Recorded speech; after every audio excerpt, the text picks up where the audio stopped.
Donc après le non-invasif, l'invasif, l'imagerie.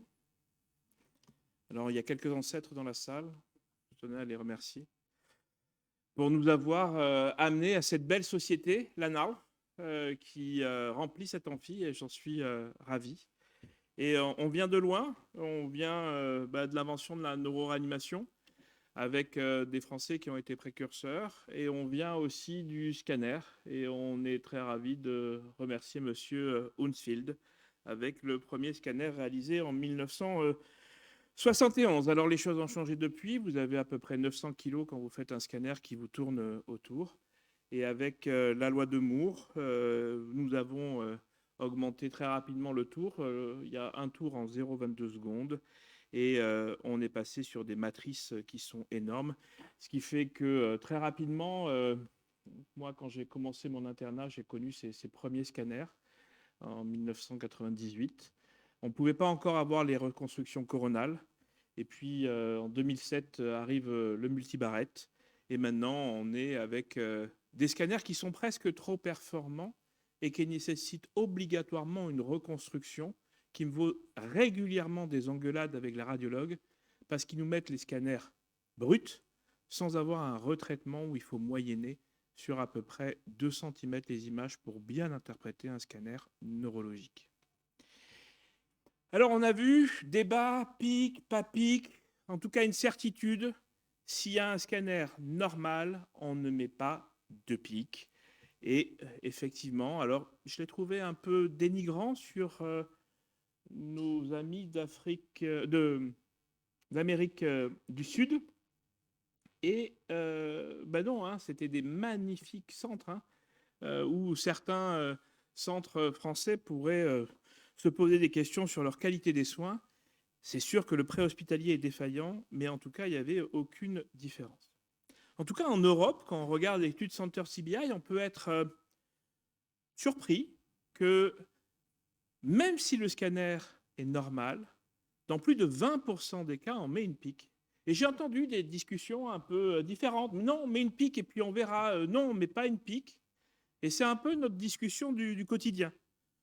Je vous rappelle que dans cette étude, quand on met une pique, seulement 27% des malades vont avoir une pique supérieure à 20. Et dans 63%, la pique est assez futile.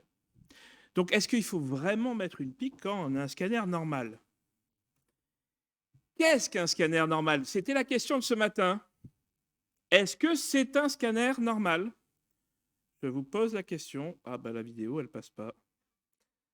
Bon bah c'était pas un scanner normal. Et regardez, c'était des petits détails.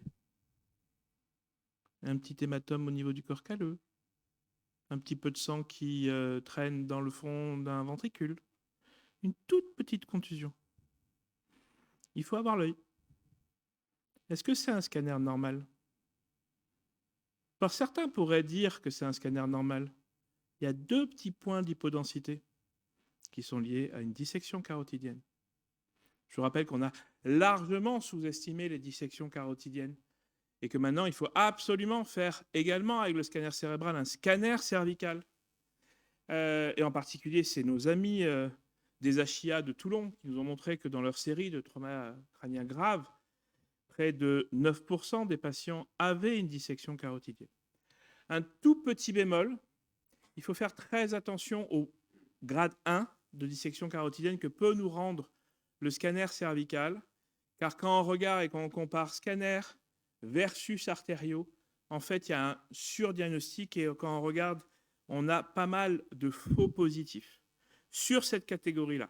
En revanche, la catégorie 3 et 4, là, il n'y a pratiquement pas de faux positifs et on peut être certain qu'il y a une dissection avec toute la problématique de comment on prend en charge cette dissection. Alors, certains me disent, oui, mais regardez, ce papier, il y avait des scanners normaux et pourtant, il y avait des patients, ils avaient plus de 20 pics et encore plus de 41. Je vous rappelle, c'était à l'époque de nos ancêtres et ils étaient plutôt malveillants sur le scanner. Je vous rappelle que pour dire qu'il y avait une disparition des citernes de la base, on se basait sur des scanners de cette qualité. On on voyait le troisième ventricule, on voyait un peu les cisternes de la base. En tout cas, c'était vraiment cette disparition des cisternes de la base qui faisait la corrélation avec, ici, la pique. Et donc, dès qu'on avait des citernes de la base, la pique était contrôlée aux alentours de 20. Dès qu'on peut dépasser ça, on était au-dessus. Alors, on les connaît tous, hein, les signes qui sont les signes d'hypertension intracrânienne, comme ici, le comblement du trou foraminal, comme ici, la disparition du quatrième ventricule, comme ici, la disparition des fesses de bébé, qui sont les disparitions des citernes de la base, comme ici, la disparition des citernes péripédonculaires, la déviation de l'ellipse médiane, qui n'est pas quand même un super signe, en fait, hein, quand on regarde, ou la dédifférenciation de la substance blanche et de la substance grise, et on finit par la classique disparition des sillons. Donc vous êtes des champions de la neuroréanimation.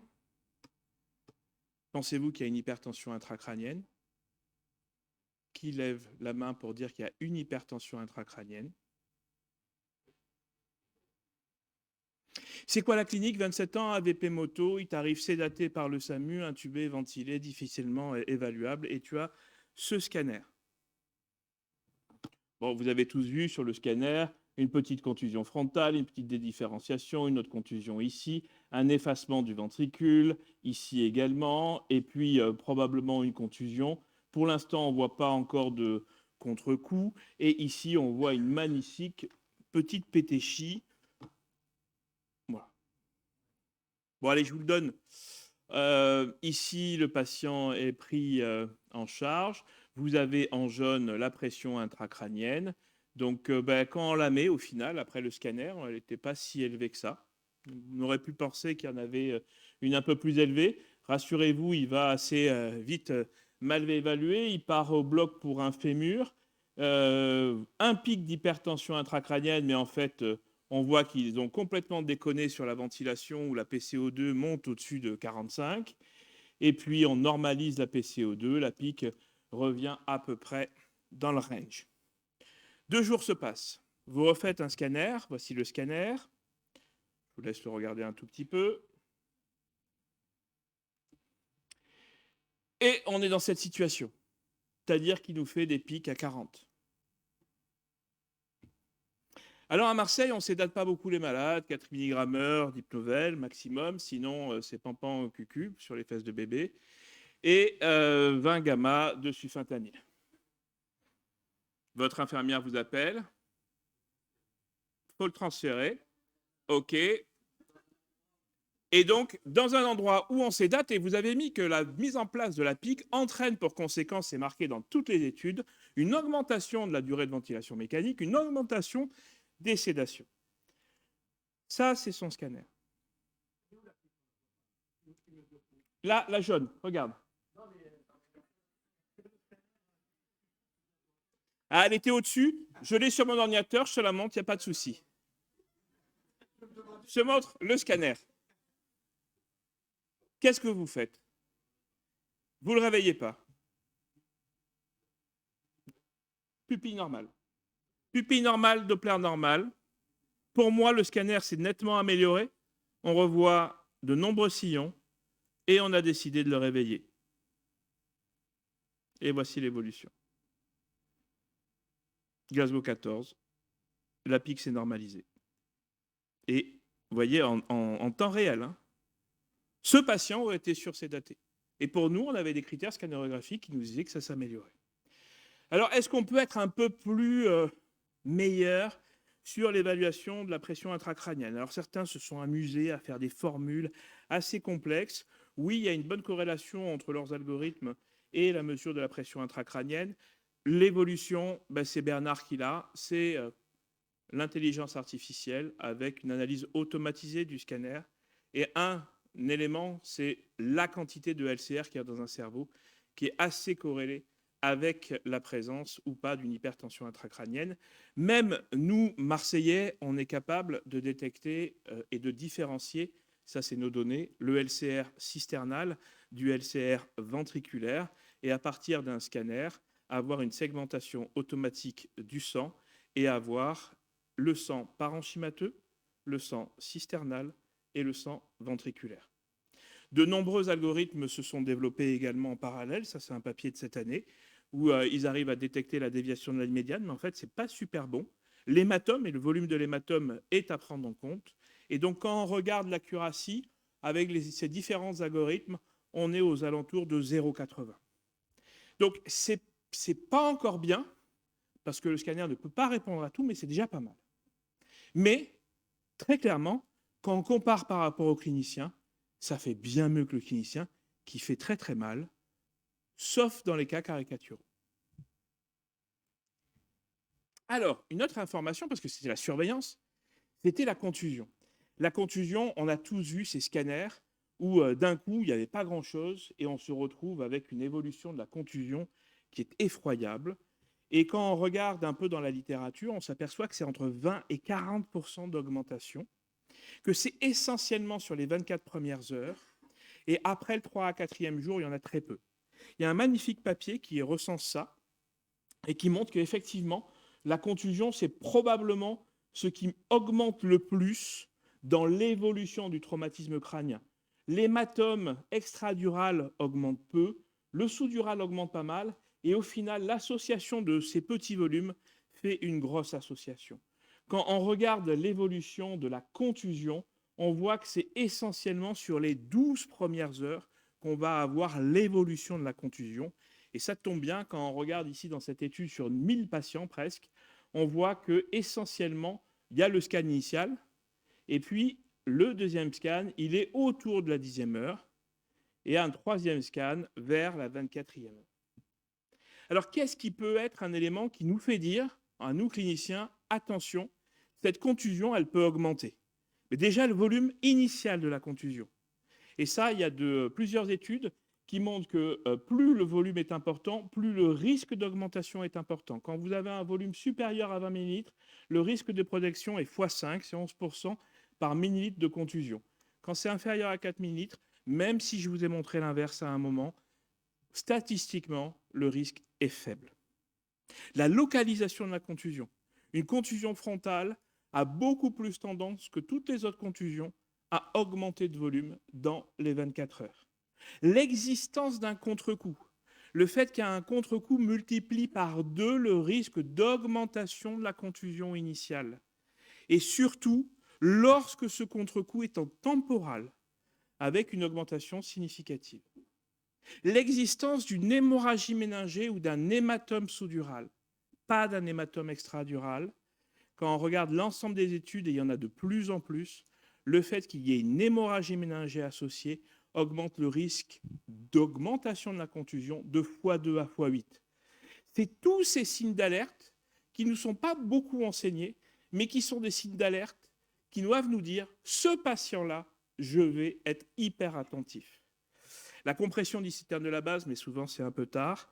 La fracture du crâne, ça c'est très intéressant parce qu'elle ressort dans de nombreuses analyses multivariées. Et en fait, on sous-estime une chose, c'est que quand on a une fracture du crâne, dans 10 à 25% des cas, on a une thrombose du sinus veineux qui va survenir. Et ça, c'est des données récentes où on voit effectivement qu'on a largement sous-estimé la thrombose veineuse post-traumatique et qui, avec les scanners performants actuellement, nous montre que malheureusement, c'est assez fréquent. De même que la compression du sinus. Ici, si ça entraîne une compression du sinus qui va être responsable d'une hypertension intracrânienne. Et donc, quand on regarde ces thromboses phlébites cérébrales, elles vont entraîner des aggravations locales et des saignements, et elles sont essentiellement unilatérales et dans le territoire postérieur. Alors, est-ce qu'un score de Marshall ou un Rotterdam peut vous aider? Oui, si des gens ici le calculent, comme le Rotterdam, on sait que si le Rotterdam est supérieur à 5, il y a un fort risque de progression. Alors, ces scores, vous avez vu que c'est intéressant pour mort, pas mort, mais que grosso modo, pour le pronostic, ce n'est pas intéressant. Alors, il y a d'autres scores qui surviennent. Ces scores, en fait, il faut juste regarder ce qui nous intéresse. 1, l'HSA, facteur majeur. 2, l'hématome sous-dural.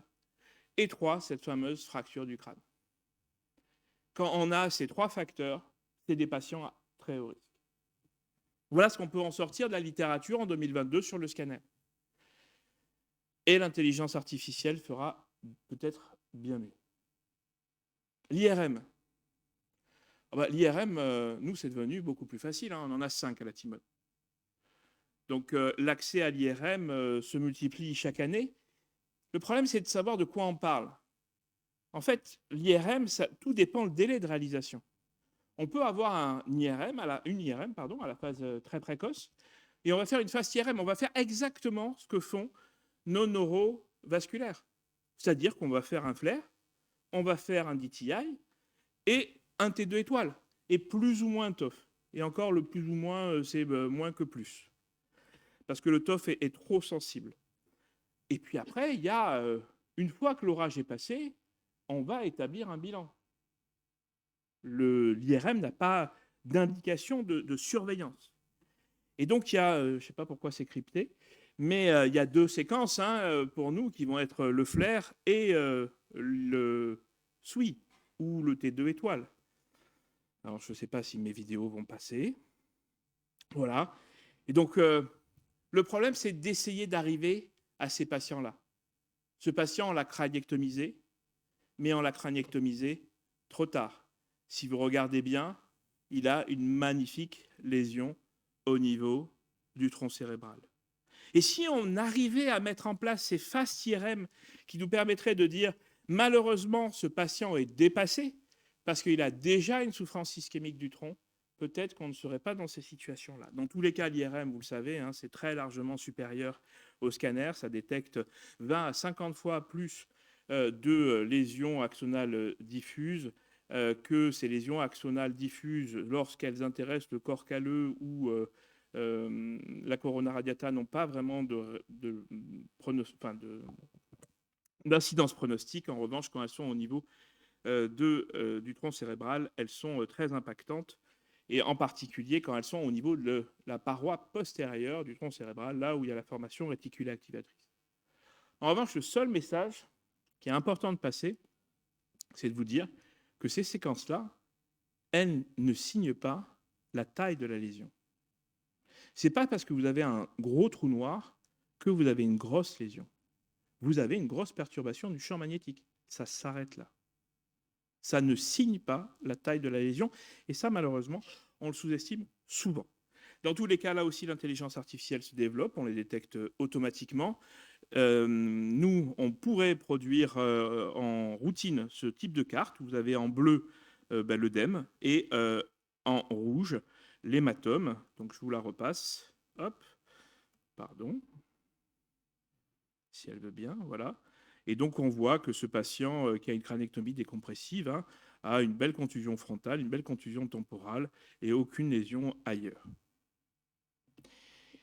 Cet autre patient, lui, ce n'est pas son cas de figure, et vous avez une magnifique lésion avec en orange la détection du saignement et en bleu la détection de l'œdème au niveau du tronc cérébral et de façon unilatérale. Le but de l'intelligence artificielle, c'est de simplifier la lecture de l'IRM et de regarder un flair, de regarder un SWI, de regarder un DTI et d'être capable de vous produire une carte qui va synthétiser cette information-là. En tout cas, les industriels y travaillent. Mais vous imaginez bien que c'est beaucoup plus pertinent qu'un scanner. Cette patiente de 55 ans qui a un hématome sous-dural, regardez son tronc cérébral.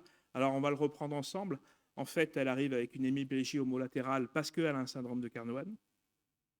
Parce qu'ici, au niveau de la tente du cervelet, en fait, son cerveau est tellement comprimé sur les gros hématomes sous-duro-hémisphériques qu'elle va s'ischémier, on le voit, ici, le pédoncule, et qu'elle va en plus engager, avec un engagement descendant, on voit les 2 uncus qui viennent comprimer les pédoncules et qui commencent eux-mêmes à souffrir au niveau ischémique, et surtout, cette patiente, elle a ici un œdème protubérantiel avec, sur la séquence en T2 étoile, un hyposignal qui signe une hémorragie d'urètre, et c'est pas fini. On regarde l'ADC, donc quand on est en noir en ADC, c'est qu'il y a un processus ischémique, et sur l'engagement, cet hypersignal qu'on a en flair qui est de l'œdème, en fait c'est de l'œdème ischémique cytotoxique parce qu'elle a comprimé son artère cérébrale postérieure. Et donc cette patiente, on aurait pas dû l'opérer, c'était trop tard. Et d'ailleurs, si vous regardez bien, il y a également un hypersignal au niveau du thalamus parce qu'il dépend également de l'artère cérébrale postérieure. Donc, mon scanner normal initial, il est là. Je vous le remets. Et je vous mets maintenant son IRM. Et donc, son IRM, en fait, il montre qu'il y a beaucoup plus de lésions, bien plus de lésions que le scanner. Et surtout, il y a une lésion qui entraîne une hémiplégie parce qu'il a une lésion punctiforme en plein au niveau du faisceau corticospinal. Et donc, dès qu'il y a une inadéquation entre la clinique et le scanner, il faut véritablement aller à l'IRM. Et donc là, sur le flair, vous voyez des lésions axonales diffuses. Je vous rappelle qu'elles sont à la jonction du cortex et du sous-cortex, en tout cas de la substance blanche, parce que le gris pèse beaucoup plus que le blanc. Et quand on décélère brutalement, le gris part avant. Et puis après, il y a le IRM où on est passé après l'orage. Alors là, on va y aller. On va faire de l'IRM haute résolution, 3D, c'est plus d'1 heure d'examen. Et là, on voit les conséquences de notre pic. Ça fait des jolis trous, la pic. Donc de dire on la met et puis on réfléchit après, je ne sais pas. En tout cas, il faut essayer d'avoir des examens qui sont quantitatifs. Le qualitatif, ça ne marche pas. Et donc, si on veut avoir du quantitatif pour faire de la pronostication, on a le tenseur de diffusion. Je vous rappelle, c'est de la diffusion. La diffusion, normalement, c'est 3 gradients. Là, on en fait 30 à 64. Et vous voyez les mouvements de l'eau, en fait, qui vont à chaque fois faire bouger les molécules d'eau. Et on va avoir 3 cartes. L'AFA, ça s'appelle la fraction d'anisotropie. On voit comment est contraint la molécule d'eau contre une fibre. On va avoir l'ADC. En fait, c'est un autre nom, l'AMD. Mais grosso modo, c'est de l'ADC. Et un truc qui est en couleur, qui est joli, qu'on ne comprend pas tout le temps, mais en fait qui est très intéressant. Et grâce à ça, on revient à 1963, où on nous montrait qu'en fait, la substance blanche, déjà à l'époque, on la sous-estimait, parce que c'est les faisceaux qui font la connexion entre les différentes aires cérébrales. Alors, qu'est-ce que la fraction d'anisotropie? C'est très simple. Je prends une molécule d'eau, je vais appliquer ces gradients, elle est coincée contre un câble, je fais bien la molécule d'eau coincée contre un câble, elle va être rouge, parce que son mouvement est très contraint. En revanche, elle est libre dans le ventricule, ou même entre les neurones, elle va être bleue. À quoi ça nous sert? Ça nous sert à voir la viabilité de la substance blanche, parce qu'on part du principe que si les neurones ne marchent plus, il va avoir une dégénérescence valérienne. Et que cette dégénérescence valérienne va entraîner une démyélinisation et donc une molécule d'eau qui retrouve un certain degré de liberté. Alors nous, on avait appliqué le concept aux arrêts cardiaques, sur 200 arrêts cardiaques, avec un logiciel qui permettait de faire la segmentation automatique et qui montrait que la fraction d'anisotropie faisait bien mieux que l'IRM conventionnel, avec un logiciel qui a donné naissance à une société avec qui j'ai un conflit d'intérêts, qui s'appelle BrainScore, et qui vous permet de voir où est votre patient. Donc ici, il est là. En rouge, c'est tous les patients qu'on a dans notre cohorte qui ont mal évolué. Et ici, en vert, c'est tous les témoins. Et en bleu, c'est la zone où ils vont bien évoluer. Et donc, il est très très loin, avec une probabilité d'évolution défavorable à 100%. Donc on s'est dit, alors, l'arrêt cardiaque, c'est simple, c'est on-off, grosso modo. Trauma crânien, c'est beaucoup plus compliqué, c'est beaucoup plus hétérogène. Mais en tout cas, on peut voir que ces deux patients qui ont tous les deux une lésion du tronc, ici, en flair et en T2 étoile, ont tous les deux, ici, vous voyez leur faisceau. Donc on voit le lemnisque médian avec un peu de début des pédoncules cérébelleux. On voit ici les faisceaux pyramidaux. Et là, vous voyez la magnifique X, on dirait un chromosome, qui est leur corps calleux. Ici, le faisceau pyramidal a disparu. Et ici, le corps calleux a disparu. Parce que son cerveau est en train d'évoluer. Donc il y a eu une étude qui est parue dans Intensive Care sur 246 patients, 50 patients en base d'apprentissage, 196 en base de test, et qui montre qu'il y a une remarquable performance de l'outil. mais très largement moins bon qu'avec un arrêt cardiaque, parce que c'est beaucoup plus hétérogène. Donc, grosso modo, vous avez la zone qui est dite en vert, où ils vont bien évoluer, la zone grise, et puis vous avez la zone rouge. Et quand on regarde ceux qui ont été prévus pour être en zone de bonne évolution, ils évoluent bien. Ceux qui sont en mauvaise évolution, ils évoluent mal. Et là, il y en a 4 qui vont bien évoluer. Alors, quand on est dans la zone grise, ce qu'on fait, c'est qu'on reproduit l'IRM. Ça, c'est mon IRM, je suis le contrôle. Et en fait, 15 jours après, ici, on voit l'involution en direct. Alors souvent, on nous a dit qu'il n'y a qu'une équipe qui a montré ça. Mais il y en a une deuxième dans le JAMA, qui est l'équipe de David Menon, avec Virginia Newcombe, et qui, sur des traumas modérés, montre exactement la même chose, avec de l'AFA et de l'AMD. On espère que votre futur, c'est ça, c'est-à-dire une segmentation automatique, c'est-à-dire une analyse en fraction d'anisotropie, et c'est-à-dire une carte qui vous dit les zones qui sont impactées. Et par exemple, ce patient, et j'en conclus, qui a été craniectomisé, qui avait ces IRM-là, où on détecte automatiquement avec le liseré bleu sur le flair l'œdème. En fait, il a 2 types d'œdème. Un œdème ischémique qui est rouge sur l'ADC, et de l'autre côté, un œdème vasogénique de décompression qui est vert. Et ce patient, en fait, on a décomprimé un cerveau mort. Et si on avait une face IRM avant, peut-être qu'on ne serait pas allé au geste. Donc, dans tous les cas, on met trop de pics. Il ne faut pas en mettre sur un patient qui a un scanner normal. La disparition des citernes est le meilleur signe, mais malheureusement, c'est assez tardif.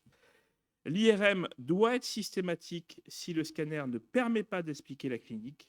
Et l'IRM quantitatif est ce qui est le meilleur élément pronostic que l'on ait actuellement. Attention, je le dis à chaque topo,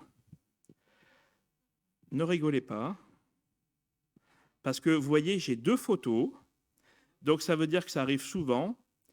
La dame de ménage, elle a cru voir les esprits, parce que son appareil est parti tout seul. Là, ça fait effet tunnel. Alors là, on peut rigoler, mais quand on met l'obus, et moi, ça m'est arrivé où je me suis fait soulever entre les jambes par l'obus, qui je ne le voyais pas. Voilà. Et il y a un Indien qui est mort cette année, un médecin. Hein. Donc, alors, on rigole, mais ça, c'était à la Pitié-Salpêtrière. Hein. Il y a la Pitié et le reste du monde. Donc, attention quand vous allez dans l'IRM. En tout cas, je vous remercie.